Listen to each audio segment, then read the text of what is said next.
एक बार पुनः आप सभी का डेली ऑनलाइन क्लास में स्वागत है।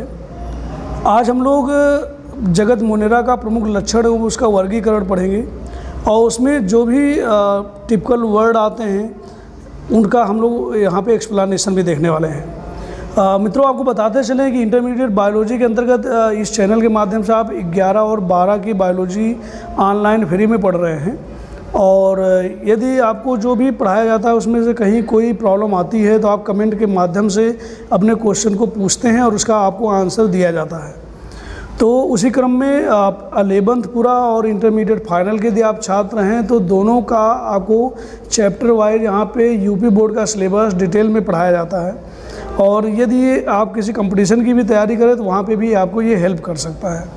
तो इंटरमीडिएट बायोलॉजी बोर्ड एग्ज़ाम 2021 के पर्पज़ से ये आप अध्ययन कर रहे हैं। तो आइए हम लोग जगत मोनेरा के प्रमुख लक्षण देखते हैं और इससे पहले देखते हैं कि जगत मोनेरा को किसने इस्टेब्लिश किया है। यहाँ पर हम लोग जगत मोनेरा का जो वर्गीकरण है और उसके जो इम्पॉर्टेंट लक्षण है उसे हम लोग स्टेप बाय स्टेप यहाँ पे देखते चलेंगे और यदि इसमें कोई टर्म आपको प्रॉब्लम करता है तो उसका भी एक्सप्लेनेशन हम लोग यहाँ पे देखेंगे साथ में। तो यहाँ देख सकते हैं classification of kingdom Monera and important characters. तो थोड़ा सा बेसिक देख लेते हैं, फिर इसके हम लोग इम्पॉर्टेंट कैरेक्टर्स देखेंगे, आफ्टर दैट इसका क्लासिफिकेशन। तो जीवाणु एवं नीलहरी शैवाल ऐसे एक कोश की जीव होते हैं जिनमें अनुवांशिकी पदार्थ तो होता है परंतु इस पदार्थ को कोशिका द्रव्य से पृथक रखने के लिए माने अलग रखने के लिए केंद्रक नहीं होता। माने जो जगत मोनेरा के जंतु होते हैं उसमें केंद्रक नहीं होता है और इन्हें इसीलिए केंद्रक विहीन, जब केंद्रक नहीं होता आप इसे क्या बोलेंगे, केंद्रक विहीन अर्थात पूर्व केंद्रकी या प्रोकैरियोटिक कोशिका कहते हैं।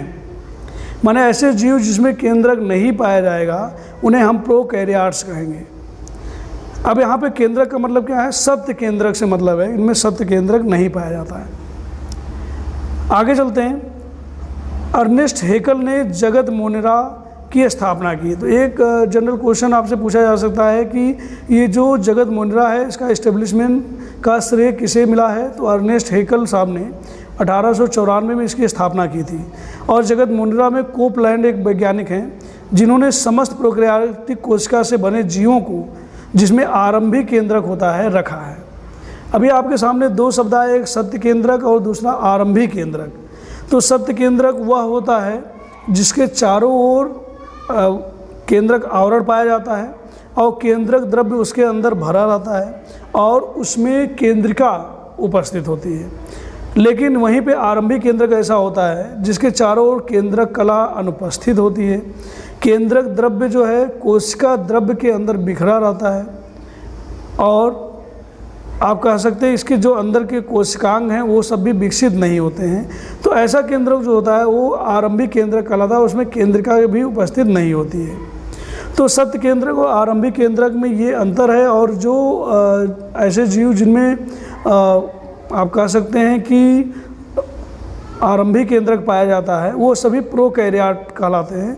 माने ऐसी कोशिका उनमें जो उपस्थित है वो प्रोकैरियोटिक कोशिका कहलाएगी और जिनमें सत्य केंद्रक पाया जाता है उसे हम लोग बोलते हैं, सत्य केंद्रक के जंतुओं को बोलेंगे हम लोग प्रोकैरियोटिक के बाद यूकैरियोटिक।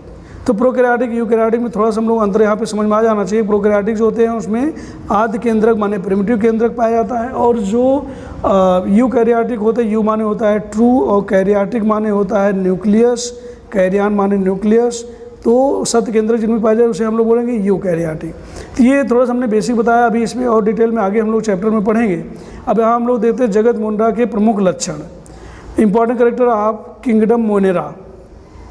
तो ये सूक्ष्मदर्शी एक कोश की तथा प्रोकैरियोटिक कोशिका से बने होते हैं। तो यहाँ देखिए एक सूक्ष्मदर्शी आया। सूक्ष्मदर्शी का मतलब क्या है, सूक्ष्मदर्शी से मतलब है कि ऐसे जीवधारी जो बहुत ही सूक्ष्म होते हैं उन्हें आप नेक्ड आई से नहीं देख सकते हैं, उन्हें आप केवल और केवल माइक्रोस्कोप या इलेक्ट्रॉन माइक्रोस्कोप की सहायता से ही देख सकते हैं।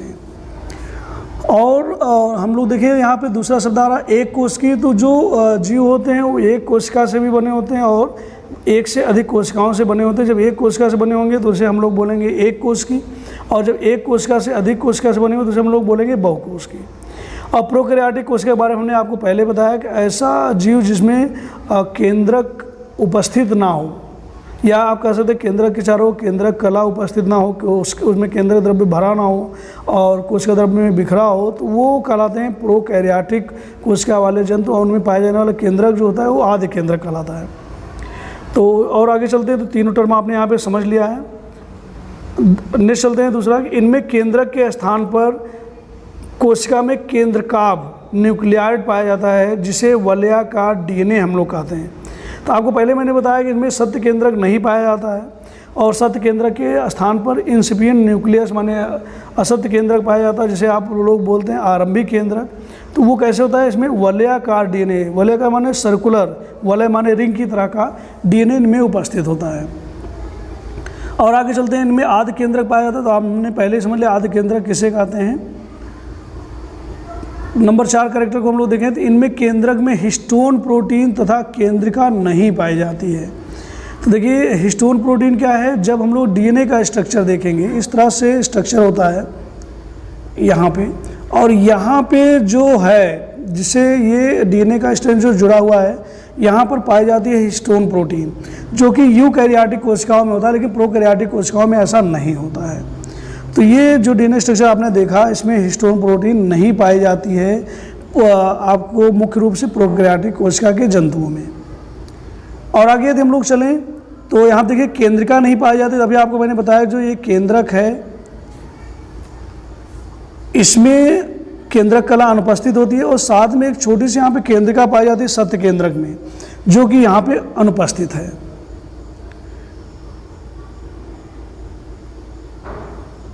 और आगे चले हम लोग, तो इन जीवों की कोशिकाओं में झिल्लियों से घिरे हुए कोशिकांग पाए जाते हैं। तो कौन कौन से ऐसे इसमें कोशिकांग हैं जो झिल्लियों से घिरे होते हैं। तो यहाँ देख सकते हैं माइटोकॉन्ड्रिया है, लवक है, इंडोप्लाज्मिक रेटिकुलम है और गाल्जी काय है, जो इसमें नहीं पाए जाते हैं। आप देख सकते हैं इन जीवों की कोशिकाओं में झिल्लियों से घिरे हुए कोशिकांग नहीं पाए जाते हैं। माने कई तरह की इसमें कोशिकांग अभी आगे आप पढ़ेंगे कोशिका चैप्टर के अंतर्गत, लेकिन जब हम लोग प्रोकैरियोटिक कोशिका की बात करेंगे, तो ये जितने कोशिकांग आपको मैंने भी नाम बताया, माइटोकॉन्ड्रिया, प्लास्टिड, इंडोप्लाज्मिक रेटिकुलम या गाल्जी बॉडी, ये इसमें नहीं पाए जाते हैं और ये झिल्लियों से घिरे होते हैं। आगे चलते हैं, इनमें वास्तविक रिक्तिका नहीं पाई जाती। तो ये जो प्रोकैरियोटिक जीव होते हैं, इनमें एक वैक्यूल होती है, उसे हम लोग बोलते हैं ट्रू वैक्यूल, वो इसमें अनुपस्थित होती है। इनकी कोशिका में 70 प्रकार के राइबोसोम होते हैं। राइबोसोम क्या होते हैं, प्रोटीन के छोटे छोटे कण होते हैं। आप कह सकते हैं राइबोसोम से प्रोटीन का निर्माण होता है, और जनरली 2 प्रकार के राइबोसोम कोशिकाओं में पाए जाते हैं। तो प्रोकैरियोटिक कोशिका में 70 और यूकैरियोटिक कोशिकाओं में दोनों ही पाए जाते हैं, 70 और 80 दोनों प्रकार के राइबोसोम पाए जाते हैं। तो यहाँ पे हम लोग यदि अंतर पूछा जाएगा तो बताएंगे प्रोकैरियोटिक कोशिका में केवल 70 और यूकैरियोटिक कोशिका में 80, ये डिफरेंस हो जाएगा। और आगे चलते हम लोग देखते हैं, इनमें प्रजनन प्रायः अलैंगिक प्रकार का होता है। तो प्रजनन पे मैंने पहले भी वीडियो बनाया, आप प्लेलिस्ट से देख सकते हैं। तो जनरली 3 प्रकार के प्रजनन होते हैं। एक यहाँ आप देख रहे हैं आप अलैंगिक, दूसरा लैंगिक, और एक होता है वर्धी जनन या कायिक जनन आप उसे बोल सकते हैं। तो इनमें अलैंगिक प्रकार का जनन होता है, माने इनके जनन में 6 ऑर्गन पार्टिसिपेट बिल्कुल नहीं करते हैं। इनमें प्रचलन कसाब या कसाभिका द्वारा होता है। ये क्या है, जैसे हम में आप में गति करने के लिए पैर होते हैं, लेग्स होते हैं, ऐसे इन जंतुओं में, प्रोकैरियोटिक जंतुओं में भी गति करने के लिए प्रचलन, यहाँ पे शब्द यूज होगा, साइंटिफिक टर्म है, या गमन कहते हैं, के लिए इनमें कसाब या कसाभिका पाई जाती है, जिसकी सहायता से ये गति करते हैं। जिस तरफ मुड़ना होता है उसको ये घुमा करके मूव करते हैं। और आगे नंबर 10 पे हम लोग चले, तो लैंगिक जनन इनमें अनुपस्थित होता है। तभी आपको पहले मैंने बताया कि प्रोकैरियोट जो होते हैं उनमें अलैंगिक जनन होता है, लैंगिक जनन होता ही नहीं है। तो सीधी सी बात है, इसमें सेक्सुअल रिप्रोडक्शन जो है वो एब्सेंट होगा। लेकिन कुछ मोनिरा जीव में जीन का पुनर्संयोजन करते हैं। तो 1-2 अपवाद होते हैं, तो यहाँ पे जीन का जो है पुनर्संयोजन होगा, कुछ में केवल। अब इसका हम लोग एग्जाम्पल देख लेते हैं कि जो प्रोकैरियोटिक जीव हैं उसमें कौन कौन आते हैं। तो यहाँ पे हम लोग देख सकते हैं कि इसका उदाहरण है जीवाणु बैक्टीरिया, साइनोबैक्टीरिया या आर्की बैक्टीरिया और माइकोप्लाज्मा आदि। तो अभी आगे हम लोग अपने इस ऑनलाइन क्लास के माध्यम से इन सबको हम लोग डिटेल में पढ़ेंगे कि माइकोप्लाज्मा क्या कैरेक्टरिस्टिक है, who is the discoverer of mycoplasma, या इसे पपलो भी बोलते हैं, आर्की बैक्टीरिया किसे कहेंगे, साइनो बैक्टीरिया या बीजीए इसे बोलते हैं, ब्लू ग्रीन एल्गी, और हम लोग ट्रू बैक्टीरिया माने जीवाणु का अध्ययन आगे करने वाले हैं। तो अब आगे और हम लोग चलते हैं। अभी हमने उदाहरण देख लिया, इसको आप लिख लेंगे अपने फिर नोट्स में बना सकते हैं, स्क्रीनशॉट ले सकते हैं। अब जगत मोनिरा का हम लोग वर्गीकरण की बात करते हैं। Classification of kingdom Monera. जगत मोनिरा को आधुनिक वैज्ञानिकों के अनुसार 2 डिविजन्स में बांटा गया है। तो यहाँ देख सकते हैं हम लोग फर्स्ट डिवीजन जो है इसमें यू बैक्टीरिया, और इसका एग्जांपल यहाँ पे ट्रू, यू माने होता है ट्रू, और यहाँ पे देख सकते हैं जो बैक्टीरिया दिया गया है, यू बैक्टीरिया देखिए 2 शब्दों से मिलकर बना है। एक यू माने होता है ट्रू और बैक्टीरिया माने आपका बैक्टीरिया ही होता है, जीवाणु होता है। तो 2 शब्दों से मिलकर बना है ट्रू बैक्टीरिया, जिसे हम लोग जनरली बैक्टीरिया कहते हैं, एंड साइनो बैक्टीरिया, तो जिसे हम लोग नीले हरे शैवाल बोलते हैं, और नीले हरे जीवाणु आप यहाँ पे इसे कहेंगे, और फिर माइकोप्लाज्मा। तो ये फर्स्ट डिवीजन था इसका जो क्लासिफिकेशन है, जिसमें आपने ये उदाहरण देख लिए। और आगे चलते हैं हम लोग, इसका डिवीजन जो सेकेंड है जिसे हम लोग आर्की बैक्टीरिया बोलते हैं।